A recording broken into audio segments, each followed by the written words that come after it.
আমরা তার নামটি ধরে একবারও ডাকবে না, তবে আর ঘূর্ণিঝড়ের মতো সেই নাম উন্মোদিত মনের প্রান্তরে ঘুরে ঘুরে জানবে, ডাকবে।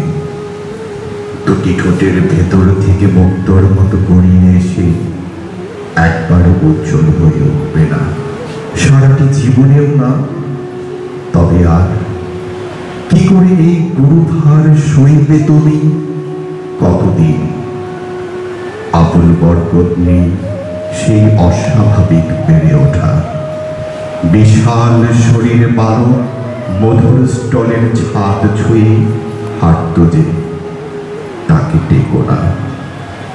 আর একবারও ডাকলে ঘৃণায় তুমি কুচকে উঠবে।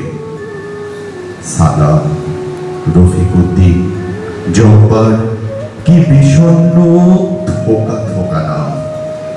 এই এক সারি বর্ষার তীক্ষ্ণ খরার মতো এখন হৃদয়কে হারে।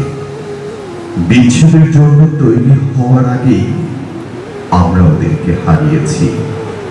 কেননা প্রতিক্রিয়ার ঘ্রাস জীবন ও মনুষ্যত্বকে সমীহ করে না। ভেবে ওঠার আগেই আমরা ওদেরকে হারিয়েছি, কেননা প্রতিক্রিয়ার কৌশল এক মৃত্যু থেকে হাজার মৃত্যুকে ডেকে আনে। আর এবার আমরা হারিয়েছি এমন কয়েকজনকে যারা কোনোদিন মন থেকে বুঝবে না, কোনোদিন কাউকে শান্ত হতে দেবে না।